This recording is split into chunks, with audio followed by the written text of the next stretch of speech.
Hello, and welcome to Readapted, where we take a work and explore why we keep telling the same story over and over and over. I'm your host, Chris Pepper-Hambrick. This season, we're looking at a longtime favorite of mine, the Phantom of the Opera. Over the past few weeks, we've gone all the way from an unheralded French novel through silent film, classical Hollywood, indie camp, and finally to the blockbuster Andrew Lloyd Webber musical of 1986. In fact, this musical is so big, I needed 2 episodes to fully unpack the impact it had. So that's what we're doing today, looking at some of the reasons why this show did what it did to people, and what those people did as a result. Last time, I talked about the origins and making of the musical, and got a little into what made it such a sea change from the versions of Phantom which had come before. This shift from horror/revenge with romantic elements to romance with gothic elements was both already present in the culture and, I think it's safe to say, accelerated by the popularity of this show. Side note, the horror elements aren't completely gone, as we'll discuss in episode 8, but the sex will remain. Lloyd Webber did not create the permission structure to find anti-heroes or monsters attractive by any means. That's always been a thing. But I think it is difficult to separate the proliferation of masked or unusual or gothic romantic figures in film and pop culture from the Phantom phenomenon. Tim Burton may have come up with Edward Scissorhands as a lonely teen in the 1970s, but would the film have been made and successful without other outcast antecedents? Would Ron Perlman's Vincent in 1987's CBS drama Beauty and the Beast have become a sex symbol? We can hope so for all our sakes, but the point is that Phantom both benefited from and spearheaded a type of acceptance for the darker side of romance that had never been quite so mainstream before and doesn't seem to be slowing down. One way to frame this is by looking at the continuing popularity of the Gothic style of storytelling, which originated in the late 1700s but has continued to be influential through to the present day and has had many revivals and resurgences. The basic elements of Gothic storytelling are the supernatural or the apparently supernatural, macabre themes like death and betrayal, and the intrusion of the past upon the present. They often take place in castles or monasteries or places with crags or ruins, where the old is physically encroaching upon the present, and the setting often reflects the moody interior of the characters. The lush and aristocratic mingle with the melodramatic and sensational, thus allowing movement between so-called high and low culture. And while these themes are never entirely out of style, I think it's clear that the 1980s were a perfect time for writers like Anne Rice and Stephen King to gain monumental popularity, and spawn television and film that incorporated all of these themes. And if you can set your melodramatic romance in the past and allow for all these overwrought feelings to be safely part of some other world, all the better. So, while none of the themes or feelings explored here are necessarily new, I do think this period saw some of these concepts, a willingness to embrace that which would once have been deemed too dark or fringe for polite society, enter into the mainstream. There seems to be a greater permissiveness to let your freak flag fly, albeit still in ways that might seem very tame and circumscribed today. Obviously, for many, the 1980s were still a repressive era, and it's no coincidence that we also saw an uptick in media celebrating greed and demonizing the position of the liberated woman in society, for example. But along with other movements in the culture, the musical's sonic accessibility, lush trappings, emphasis on romance, and medium hopping to the live stage led to a mainstreaming of this story and what it represented in a way a genre film wouldn't have allowed at this time. All of these factors serve to make the plot and emotions of the stage Phantom both more streamlined than its brethren and, somehow, bigger. The cast is pared down, the dialogue is subsumed into solos and duets, and you achieve what might be complex emotional moments like an unmasking or a redemptive kiss through big musical numbers rather than expository dialogue. It's emotion through spectacle as opposed to intimate, close-up moments. The romance, both in terms of plot and in terms of Lloyd Webber's musical stylings, means you carry a lot of thematic weight in the signifiers of love and passion, rather than discussions of morality or character.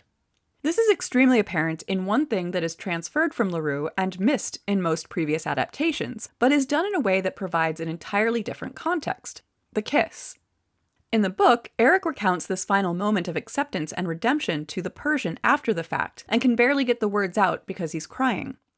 He describes Christine waiting for him, like a living bride, allowing him to kiss her on the forehead. At this, Eric is so overwhelmed by the fact that not even his mother had allowed this that he falls at her feet, weeping.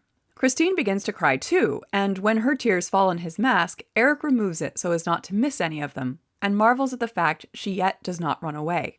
And he specifies, she does not die. To be sure, there's a lot of passion here of a certain kind and mingling of bodily fluids, and it wouldn't be the first or last time death was linked to sex. But I don't think that's what LaRue's painting here.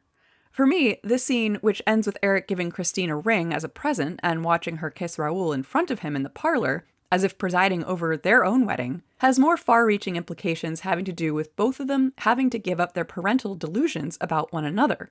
Eric requires from Christine what his mother could not provide, proof that he could be loved and was a living man. Christine needs to be released from the constraints of her arrested adolescence after her father's death, and the literal death Eric fears his love means for her. Having received these things, they are both free to move on. They have both reached a point of empathy for the other and their own pasts that will change them forever. And they never even touched lips.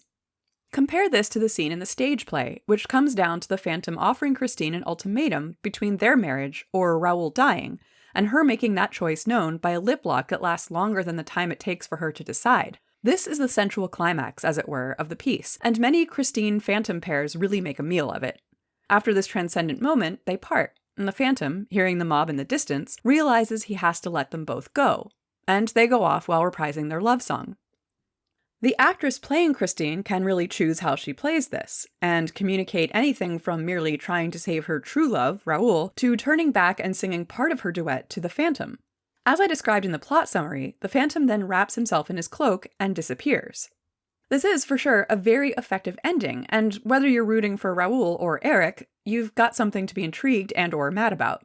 After the promise is made about the music of the night, to end without any sexual release at all would be a bummer. And both do achieve a sort of catharsis and freedom through this moment that is not meaningless. But it's a very different vibe, not to mention message, from the original, despite all the basic elements being the same. And this leads me to a pair of readings of the musical that I think can help us understand why it's been so satisfying to so many people, despite, or maybe because, of the fact they're contradictory readings.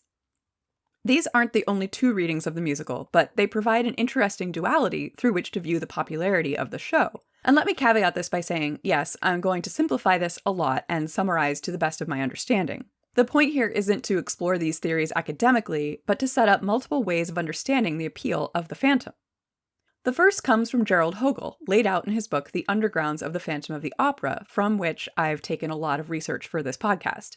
In his reading, the success of the stage musical is due at least in part to its focus on an arrested adolescence that mirrors the way Western society has increasingly prized what he calls a culture of adolescence. He lays out the ways in which the musical conforms to this. This Phandom isn't as much older than Christine as in the book, and this, combined with his pseudo-goth sexiness and home decor, can appeal to teens. He arouses a nascent and therefore adolescent sexuality in Christine, in a way that is not covered explicitly by LaRue. She is torn between new sexual discovery and longing for an absent father, in a way Raoul cannot really fulfill. Meanwhile, most of the men involved insist on treating Christine like a child unable to make her own choices, until the very end. And at that end, does the Phandom have to learn or grow or change? He lets Christine go, sure, but only after receiving some measure of sexual gratification, and even then, he does not die or evolve, but simply disappears, through the use of a trick, no less. Stylistically, the opera is presented as pretentious, and yet the main players sing in a style that is a bridge between pop and opera, refusing to test the audience. Hogel argues that the arrested development he sees in the play is not all that surprising in a world with both a changed attitude towards adolescence and less assurance as to the stability of the adult state after the political and economic upheavals of the 60s and 70s. And, as a side note, certainly tracks with what we've seen in the adaptations running up to this one, especially Phantom of the Paradise. But let's compare this with a paper written by Catherine Wildgen titled Making the Shadow Conscious, The Enduring Legacy of Gaston Leroux. Despite the title, she is also talking about the musical when she posits a Jungian interpretation in which Eric, Raoul, and Christine are all, quote, parts of a single, overriding, amorphous self. She identifies them as archetypes, all vying within the body of the opera building. The story thus is the self's growth in consciousness, played out within by the three sides of that self. During this interior journey, Christine sees, recognizes, and embraces the shadow, and thus can leave. The self is rescued and can depart whole. Eric doesn't die, he is reintegrated. I realize this is getting into the weeds, and I'm not here to make an academic statement, but the point here is that fairly reasonable people have disagreed about whether the Phantom of the Opera, in stage form, represents a curtailing of adulthood or a realization of the same. And that's exactly the point I want to stress. I think one of the reasons it's so popular is that whatever age you are, you can access it and the well of emotions it brings up, and it still works. If you're a teenager longing for a more adult world and relationships, you can find it here. If you're older and longing to recapture some of the wild, ungoverned, and apolitical passion of youth, you've got it here too. All the more so because it's displaced onto a fictionalized and romanticized past. This is all of a part with the highbrow/lowbrow tension I've mentioned all along, and of which I think the musical is the most perfect evocation to date. And I don't mean this at all to denigrate it. But I do think it perfectly rides a line of feeling like something special and sophisticated without actually requiring a lot of background work or knowledge from the viewer. And thematically, whether or not it's intentional, this dovetails perfectly with Eric's own ambitions. To be like everybody else, take his wife out on Sundays, and have perfectly ordinary middle-class furniture and flowers in his apartments under the opera. Since Chaney, we've seen Phantom variations struggle with whether they're trying to appeal to the people in the boxes or the people backstage. Lloyd Webber created a perfect way into a rich, lavish world anyone could visit without looking at all like a compromise. And that tightrope walk also benefited from another aspect of the culture's shifting attitude towards musical entertainment. As George Perry says in his complete Phantom of the Opera, quote, "There is another factor in the success of the Phantom of the Opera, that of timing. Lloyd Webber's gifts include a true theatrical instinct, not only in knowing how to hold an audience in performance, but also in his ability to sense that the day of the spiky, abrasive, loose-structured musical may well have passed, and that there is a public thirsting for extravagant romance, colorful spectacle, proscenium arches, orchestra pits, helpless heroines, rugged heroes, tragic villains, and evocative melodies." He doesn't say it outright, but he might as well have named Stephen Sondheim, who as an acknowledged master of the form had risen to prominence in the 70s, but who might well be the exact opposite of Lloyd Webber in his approach to music, form, story, and character. Sometimes musicals require you to listen to the lyrics and have patience for song forms that don't offer much in the way of hooks or melodic hummability. Famously, he wrote his lyrics first and then wrote music to suit them, whereas with Lloyd Webber, the intent is always to bombard your senses. Sondheim's work doesn't negate strong feeling, of course, but it gets at it via a very different sort of interaction with his audience. If I'm going to be very simplistic, a Sondheim piece thinks and then feels. Lloyd Webber's tend to go straight to the emotion, without requiring that interface, and I think this plays perfectly into the mood of the time. We tend to look back on this decade as one of Ronald Reagan, a booming economy, loud colors, and louder hair, excess and capitalism. But we should remember that the early 80s were consumed with the energy crisis, a recession, and the decline in purchasing power of baby boomers as compared to the previous generation. Meanwhile, as they climbed out of that recession, many people began to consciously enjoy their upward mobility. And this combination may help explain a shift away from the edgy and difficult and towards the lush, over-the-top, and accessible. Lloyd Webber's music, the style of singing, the rich sets, the overt sensuality, all of this came together to make a product that looked a bit highbrow, but didn't give off either the snobbish sense or the perceived ear-splittingness of opera. While we reveled in the immersion into a former era, the total experience of Phantom, we were comforted by the modern, so-called clean vocal stylings of Christine and the Phantom. It had all the trappings of the high class, but apart from the price of tickets, it didn't bar entry. So an evening at Phantom felt like something both new and special, while also being perceived as a link to a lush, lost past.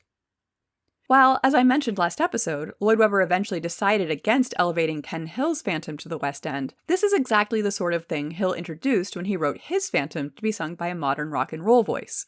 It differentiated him from the buffoonish upstairs characters and, metatextually, made a class point about the competing styles. In a way, the journey from Ken Hill to Andrew Lloyd Webber encapsulates the tensions that had been present in the story from the beginning, and had only become more salient with time. I would argue that not only does Lloyd Webber's Phantom establish the story once and for all as a romance, it also is the culmination of the war between low and highbrow entertainment, as well as the expression of capitalism's ultimate dominance. The fact that it was live theater is also essential to this, both in terms of the audience reaction and to the way in which the relative thinness of the story worked at all. As we've discussed in previous episodes, film generally asks us to take what we see as reality, in the sense that we can judge the world of a film by what is seen or not seen, and what we are offered or not. Theater is different, at least in terms of suspension of disbelief. There's a certain amount of audience participation that is inherent in asking people to accept that the actors in the same room with them are different people, that prop is a sword, that those two people the same age are mother and daughter. We are trained to accept these things differently from live theater than from film, which over time at least has developed a fairly realistic set of expectations. This isn't to say we don't also willingly suspend our disbelief while watching a movie. But think about watching a play where a dog is clearly an actor in a dog suit versus a movie where a dog is clearly an actor in a dog suit. Because of what we've come to expect from both mediums, you're more likely to accept that the stage version is meant to represent an actual dog, say Nana in Peter Pan. On film, depending on the setting, you're more likely to assume the actor represents, well, a person in a dog suit. A bare-bones set for Hamlet in the park is more or less expected, while a bare-bones set in a film version would be a statement of some sort. Part of this might be due to our expectations about the money a theater company has to build sets and create elaborate effects, but partly this is due to the experience of sitting in a room with other people all engaged in that same activity as the story unfolds around you. In three-dimensional space with living, breathing people telling you you're somewhere else, it's easier to fall under the spell. And Phandom, with its lavish sets, live orchestra, and pyrotechnics, does this times 1,000. The whole experience is designed to be just that, an experience. And because it's also about a theater, and because the characters singing songs are actually, well, singers, the whole thing is extremely effective in transporting the viewer into an emotional space where the phantom's longing is palpable. In this sense, the opening, absent from all other adaptations wherein we go back in time, is important. We, the audience, are invited to enter that flashback along with the chandelier, which rises to the bombastic strains of the most rockin' opera you've ever heard. This makes us part of the story, puts us in the Phantom's theater, and helps to explain both audience's relationship with the story and the sensual intimacy created, despite the fact it's a commercial property enjoyed by hundreds of people at the same time. And this is not only why this iteration captured the public imagination to such a degree, but also illustrates another factor in how adaptation itself creates or changes meaning. We've talked about how the author's voice in the novel is an explicit call to empathy and compassion. We've seen how, in various film versions, that empathy has had to be either watered down or reconstituted out of the circumstantial nature of the Phantom's fate. The films have no Gaston Leroux reminding us that Eric is a human being, and their versions of Eric have, as a result, either been less sympathetic or attained sympathy through being wronged. The stage Phantom, on the other hand, is able to ride a different line, and I would argue it's because of the medium's impact on this adaptation. Crawford's Phantom is neither blameless nor monstrous. He commits reprehensible acts such as murder, kidnapping, lying, and being pretty abusive to Christine. He extorts the opera for what would today be millions of dollars. He's often petty, entitled, and certainly has a temper. But there's very little question that he is the central figure in the musical, despite never being named. He gets the candlelit love song, the emotional climaxes, and the last word. He also gets the vast majority of fan attention, a factor we'll talk about in a moment. And while this is certainly doable in another medium, I think this happens because Lloyd Webber has written a score, and Hart and Stilgo have written lyrics, which bypass the need for us to really think about who he is and what he's done and, for the most part, feel it. Music affects us differently than dialogue. Dialogue can be emotional, of course, and poetry can have just as profound an effect, but a man standing in front of you telling you in plain language that he's misunderstood and needs your love is a very different thing than a man surrounded by candles, crooning in modulated tones meant to manipulate your romantic feelings. Even if you hate Music of the Night, the songs in Phantom are constructed to give Eric the most passionate and the most empathetic passages, barring perhaps Christine's plea to her father, which is also, of course, about the Phantom. Most of us can't help but be swept up in the sheer feeling created by those chords, which is why Lloyd Webber is sometimes accused of shallow manipulation. It's because it works. There has been research on the way music conveys emotion, and the way it evokes emotion. Naturally, the latter is difficult to study due to its subjective nature, but studies have shown that music can have a measurable effect on the interconnected network of systems which create emotional, psychological, and physiological responses. Some of these responses require cultural context and are dependent on upbringing. Others may have to do with dopamine production. Still others play upon memory or nostalgia. But there's a reason we sing to babies, a reason there's a trope of romantic wooing by singing under someone's window, a reason religious and spiritual ceremonies often center around musical expression. Music offers an access point to deeper, or at least different, experience or meaning. With musical theater, it's long been noted that a song can stand in for a character's entire background and state of mind. Characters break into song to tell you not just who they are, but where they are in their journey and how they're feeling, and how you should feel about them. Phandom, the musical, is able to bypass details about Eric's past or life and go straight to what he wants and who he is, and millions of people came away thinking he was a sexy beast, not a psycho-criminal. Or at the very least, both. But I've pressed home why it was so popular without really proving how popular it was, and I think that's important for anyone listening who didn't experience it. So, for the rest of this episode, we're going to look at how culture took the themes we've been talking about and ran with them. To do that, we're going to need to talk about fandom for the first time. Many of you are probably familiar with the phenomenon of more or less organized media fandom, but as an overview, I'm talking about the sort of media fandom that is often thought to have originated in the modern age with Sherlock Holmes fandom, which had begun treating the original stories as a canon to be studied and writing original fan works decades before Arthur Conan Doyle had stopped writing the original stories. The 1930s saw the emergence of science fiction and fantasy fandoms, and as new media as well as modes of communication became prevalent, these fandoms grew and morphed. Activities included in-person gatherings, conventions, letter-writing campaigns, and the publication of stories, essays, poetry, and songs in zines, and later, of course, online. As far as I know, while horror and Phantom in particular had its share of fans, Phantom fandom, in the sense I'm talking about, did not arise until the Lloyd Webber musical hit. Print fanzines including Phantom date back to at least 1988, sometimes combining fandoms. Memorably, for me, Phantom, Amadeus, and Beauty and the Beast all fell under the banner of the Faded Roses zine. These ranged from information and essays to art and fiction. The first widely recognized online gathering place was an email list that began in 1995, which led to other forums and discussion groups.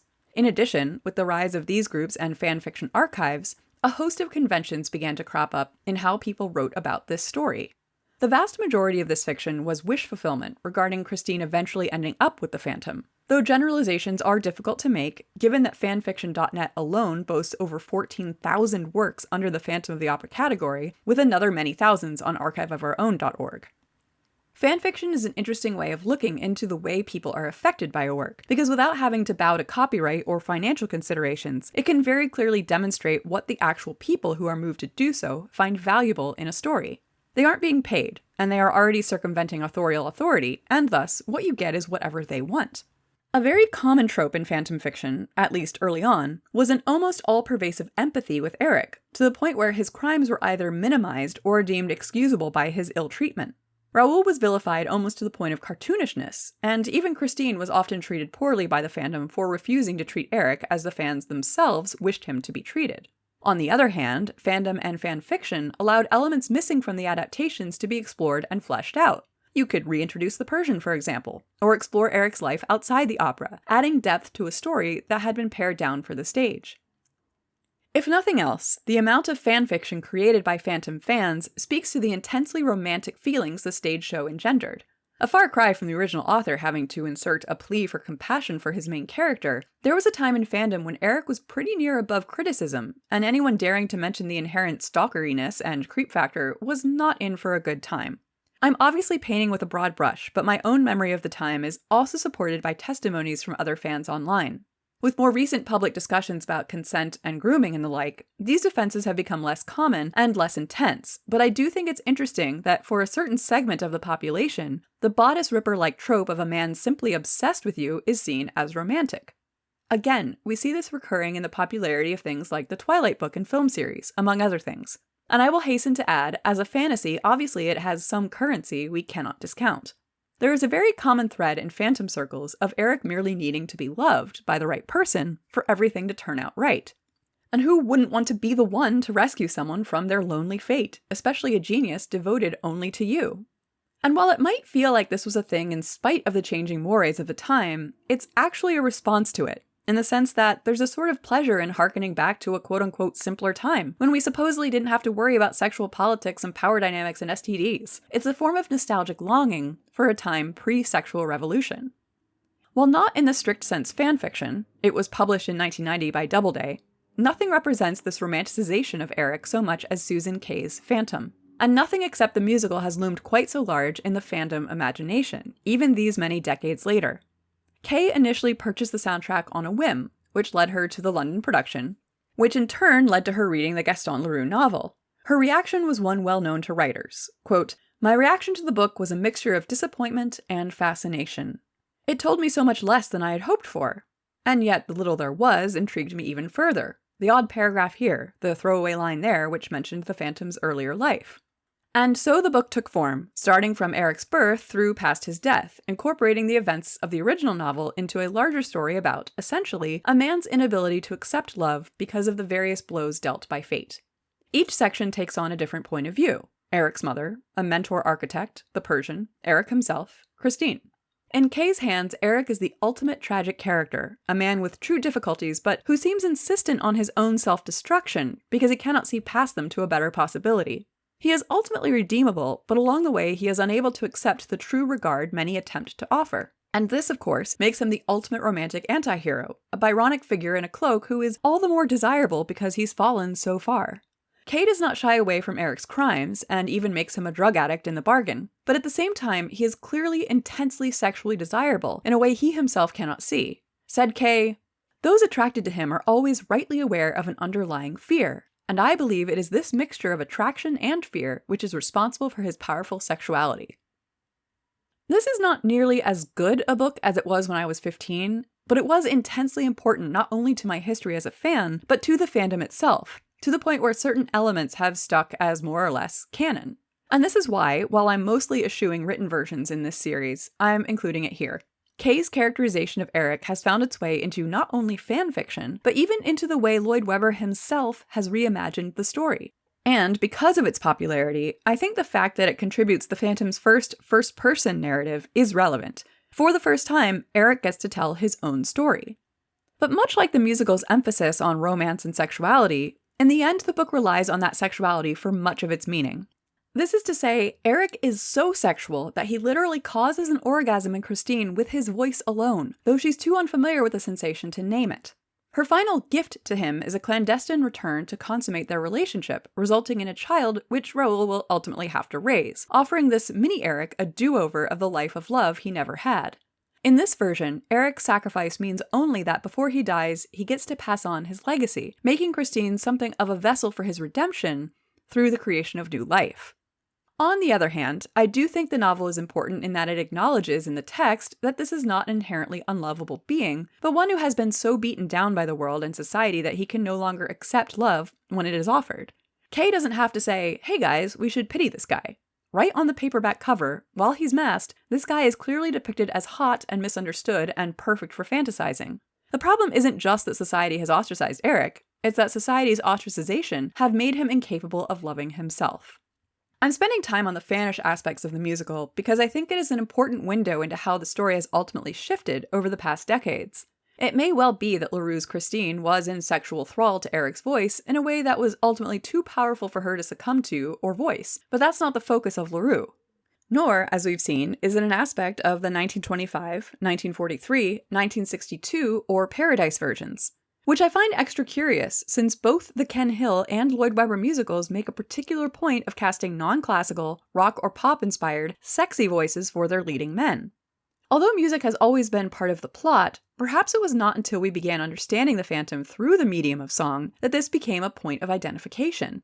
And Eric becomes the true focal point, not as a villain or antagonist or monster, but as the hero. I want to be explicit about this thread we've been pulling on regarding Eric's villainy/empathy this entire series, because I'm going to go big here and posit that the trajectory since 1909 has been as follows.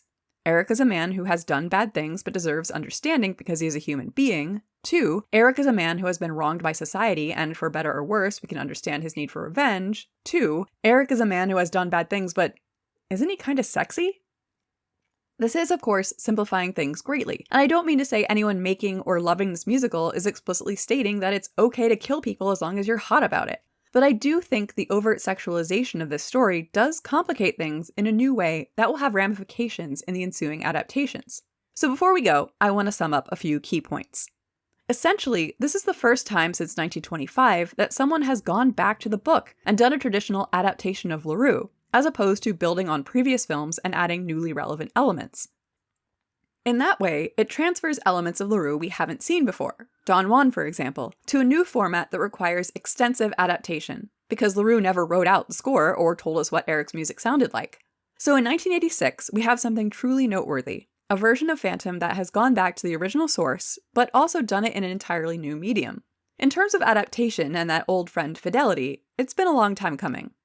On the other hand, the combination of a cultural shift in what place a character like the Phandom has in our society, with whom we identify, and the medium/genre itself play a huge role in making the musical Phandom a very different experience from the book. Not least in the physiological sense, where the difference between reading a text with your eyes and interpreting it with your mind versus sitting in a dark theater while music, props, sets, and the actors are all creating a lived experience processed by many senses and mental and emotional systems is vast. But also in who the Phandom is. So if we're going to ask the question I don't like but keep coming back to despite saying I wouldn't, is the musical version faithful? I'd have to say that it is both faithful to many aspects of the text of LaRue, but also constitutes a very definite artistic interpretation distinct from his work. And that, I suppose, is what should be the tension in any subsequent version of a story.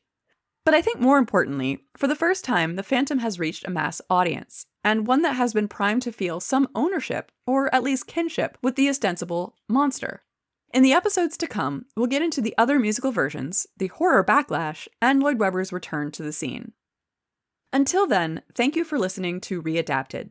This show was written and produced by me, Chris Pepper Hambrick. Feel free to contact me at readaptedpodcast@gmail, Facebook, or Instagram, or readaptedpod on Twitter with comments, questions, and suggestions.